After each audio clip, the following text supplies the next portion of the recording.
morning, welcome back to the channel. Kev from KRT Electrical Services.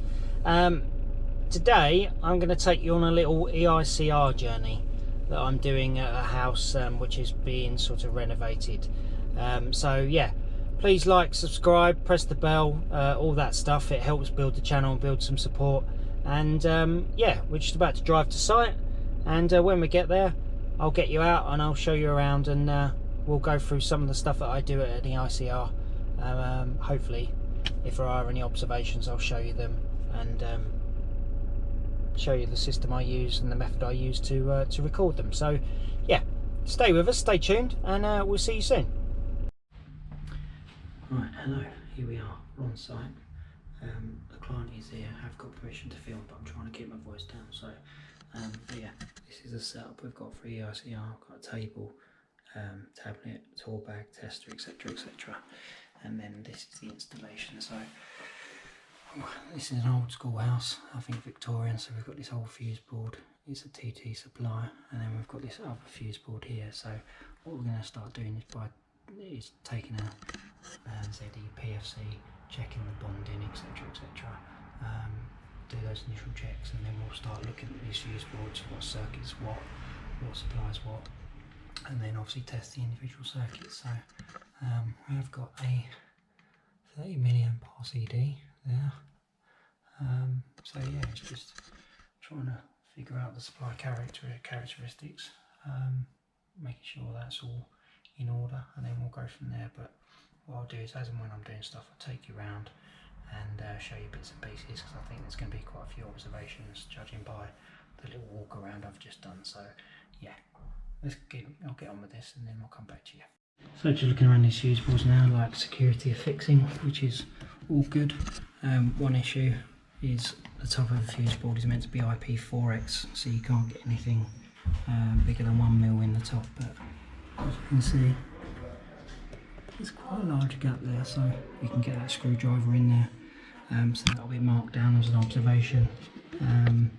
Yeah, because they're meant to be very tightly sealed at the top. So yeah, obviously we can get something bigger than that in there, so that'll go down as an observation as well. So these are just general things around the fuse board and the origin of the installation that we look at before then we move on to testing the circuit. Right, just going through some stuff with the supply characteristics, looking at the boards and meter tails and stuff. And as you can see here, there's quite a lot of single insulation showing outside this Henley block. There, there, there, and then these tails come across, go behind here, come out here, and they're only singly insulated. So yeah, that's obviously a big no-no, so that'll be noted as an observation. Yeah, everything else is looking okay, albeit these are only 16mm, so if we did do any work here we'd probably upgrade these to 25 just to future proof it. But yeah, that's something that we would want to look to get sorted out. As it happens, I think the client is looking to get both these boards replaced and put in there anyway, so hopefully if that's the case then all of this will be resolved. But yeah. Right, so when it comes to observations like that, I always use the NAPIT EICI cold breakers. I'm an NAPIT Part B member, so yeah, I follow this, to be perfectly honest. I'm looking at meter tails 1.4, so we look at this section and the meter tails are not being provided with any outer sheathing protecting the conductor, so that's a C2. So what we'll do is mark this down as C2 like that. Alright, so another thing we do is obviously look at the as well as the IP rating, the fire rating of the consumer unit. So obviously this one is a wooden surround with a plastic front. Obviously it hasn't got a particularly good fire rating or fire rating qualities on the same with these, but there is no signs of thermal damage. So for me this is a C3 rather than a C2. So yeah. So yeah, also looking for signs of deterioration, etc, etc, but to be perfectly honest it's in relatively good condition. So yeah, so these will be a C3. for the fire rating. So now we've gone around and done those initial checks on the origin of the installation, etc, fuse boards. What I'm going to do is go around and do some visual checks on sockets, light switches, etc, which is when I want to show you this. So I don't usually like electric screwdrivers, but this one for EICRs, the Bosch Go, is absolutely brilliant. So yeah, I use this for EICRs because it's quick, about screwing sockets away, screwing them back and stuff. So what I'll do is I'll go around, when I come across any observations, etc, I'll show you, and I'll show you this in action. So yeah, stay tuned. So we're in the lounge, got this really old Bakelite MK switch, or socket even. What I do is I take away a percentage of sockets, light switches and stuff, and then look at the terminations, check the tightness, etc. And that's all good. But yeah, just running along here, cable's clipped there, comes into a JB and goes up, but then you've got this other cable that comes around here. Look how gash that is. Goes behind the radiator and feeds that there. So that'll obviously be an observation, the fact that the cable's not supported, etc, etc. But yeah.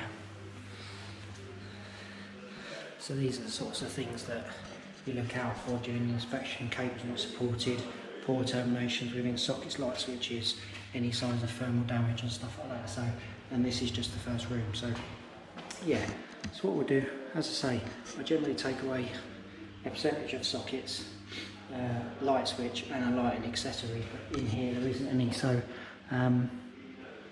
yeah, there's very little in here really. So that's what I do, that's what we look out for. So obviously I'll go back, I make a note of these because I've got my pad with me. So I make a note of all the observations and I'll write which rooms I've been in and then what the problems are.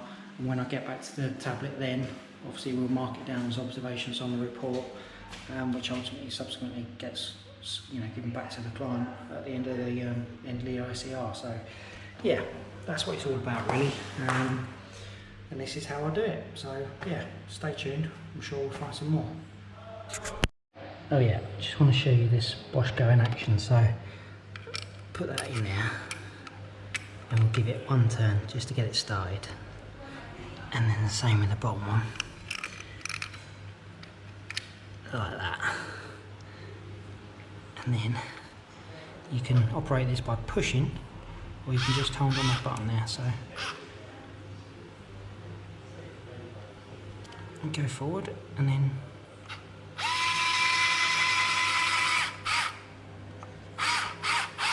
how quick is that? And then just give it a little nip up.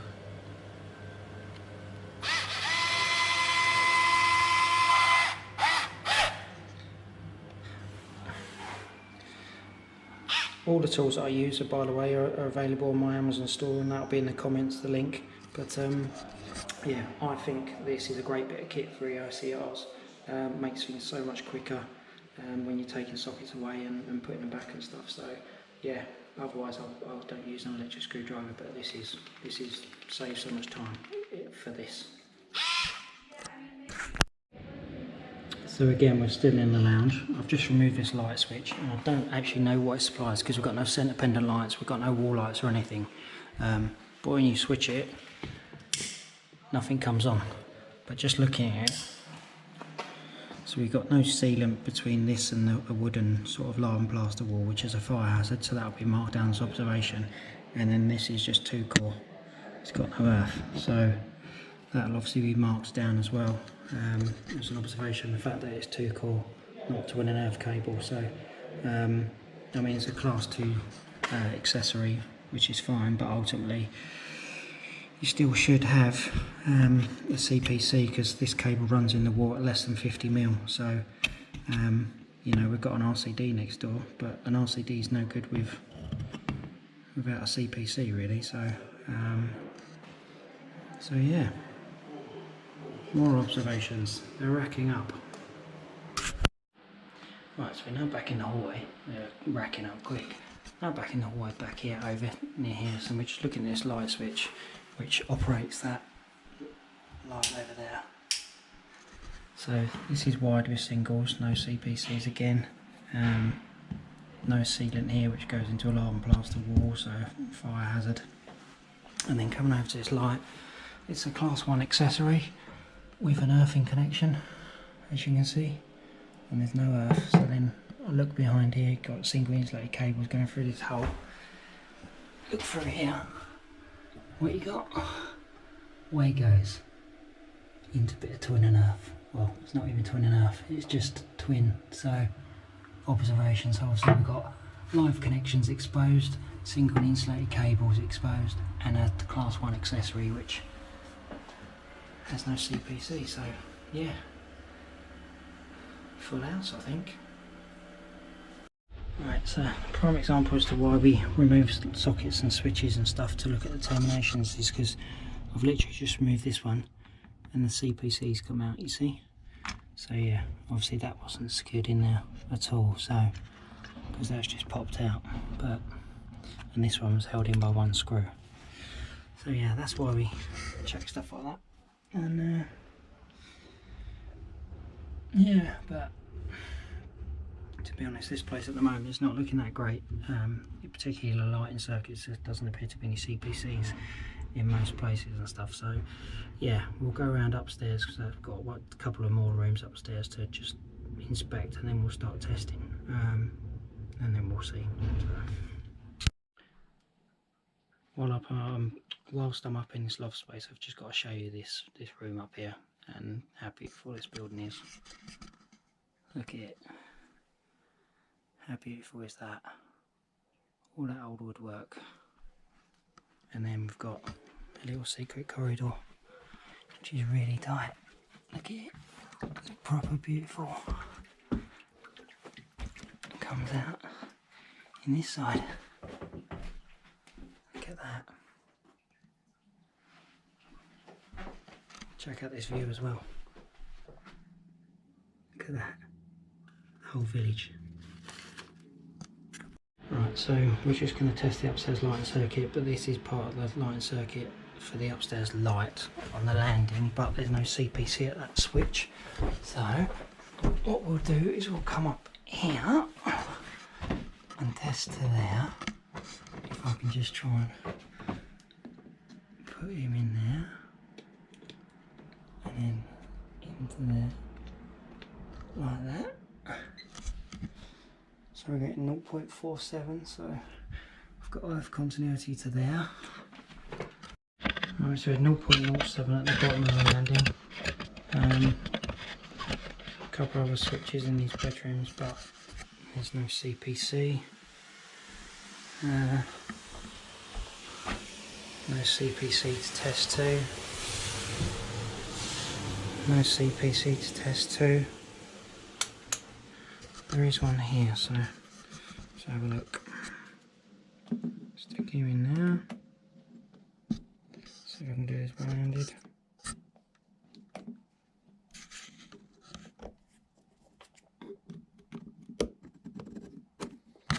No, I can't do it one-handed, so just stand there.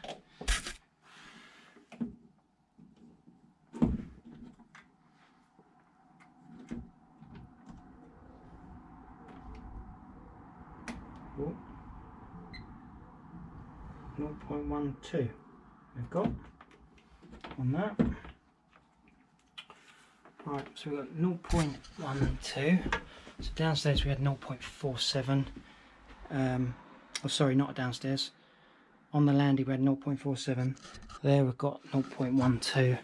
There's no lights up here apart from this two-way here, which I'll just test. So test into there.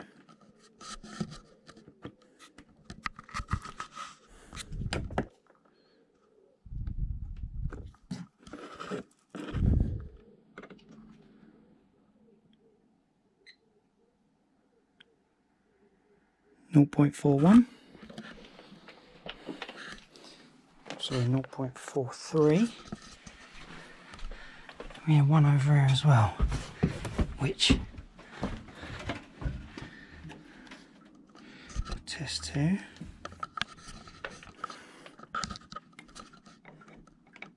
Sorry about the camera work. 0.19.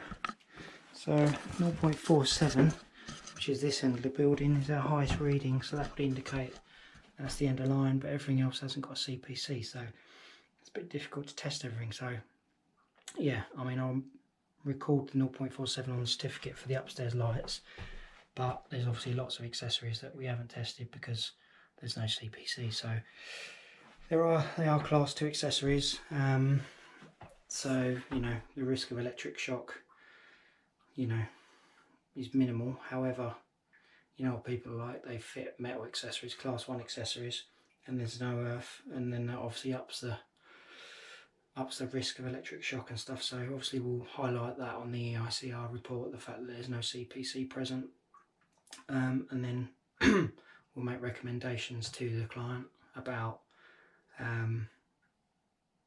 you know, getting it remedied, remedial works, etc., and provide them with a price. But you know, there's no obligation as for them to do it, but it's down to them really.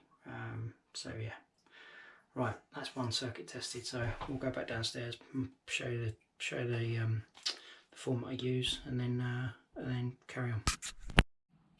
Right, so just come to test the downstairs lights, which was fed by circuit 1. Disconnected the live, CPC was cut off, but the neutral still obviously in the neutral bar. That light's on. If I remove that, that light goes off. If I reconnect that, I'm only doing this live for demonstration purposes. That light then comes back on. If I remove that fuse from this other board, it goes off. Put it back on, comes on. So it's supplied by this board, but it's borrowed this neutral. Yeah. This is quickly, rapidly turning into a rip out job. And start again. Right, so we're a little way through testing. I'm just testing that circuit there, which is circuit 3, and it's wired as a ring, and it supplies all the house other than just those 3 sockets in the lounge. It's on a B20, which is strange for a ring, but I've come across some really strange R1 and R2 readings, which I'm wondering if there's rings within rings within rings. So I'm going to take you around. I'm just going to do, I've done my crossover there, and then I'm going to go around and do my R1, R2 with my plug adapter, and see what readings we come across, because I've just done some in the kitchen and I've come across that top figure, which is 2.05 kilo ohms, which is off the scale in terms of R1, R2 readings. So there's some issues here which need further investigation, but I'll take you around and show you what I do and show you what readings we should be expecting. Right, so we're back at this socket. What are we getting here? 0.36. It's not too bad, it's a bit higher than I expected, but we've got a really low R2 reading, so the CPC compared to the R1, we've got a really low one. So I'm wondering if, as I say, there's a ring within a ring, and obviously I'm measuring the shorter ring or the inner ring, but yeah, when I've done my end-to-ends, the R2 is lower than the R1 and RN, which it shouldn't be, because it's a smaller size conductor, so should be more resistance. But yeah, so I don't know, I think there's just issues throughout this installation, to be perfectly honest. So that's what we should be expecting, 0.14. And then that's not a spur over there, so that's part of the ring. So yeah, let's try 0.14. Let's try that side of the socket. 0.15, that's good. And then let's try this one over here.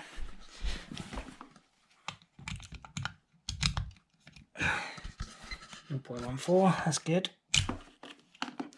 But yeah, I'll put the picture on the screen of the reading I got from the kitchen sockets, but it was 1.89 kilo ohms or something,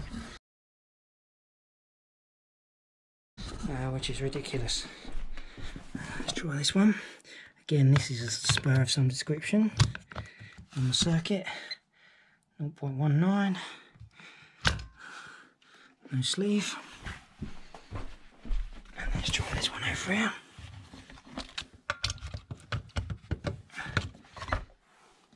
1.32. So I mean, there must be multiple junction boxes here, there and everywhere underneath this floor. I think hence why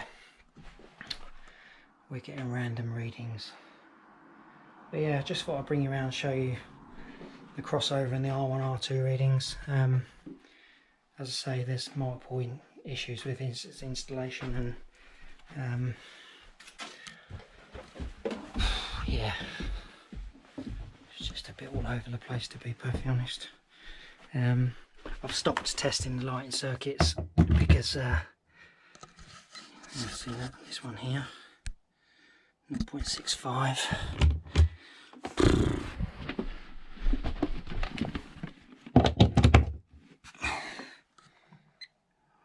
1.31. So they're just all over the place. Yeah, I've stopped testing the lighting circuits, to be perfectly honest, because they're all interlinked. There's borrowed neutrals and all sorts. So 1.53, 2.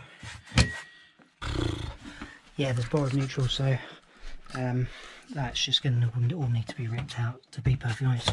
I'm not getting involved in it.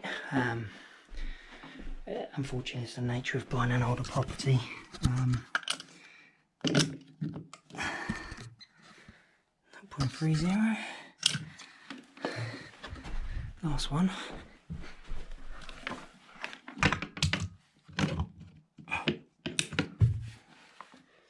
0.27. Yeah, light circuits, there's about 5 of them.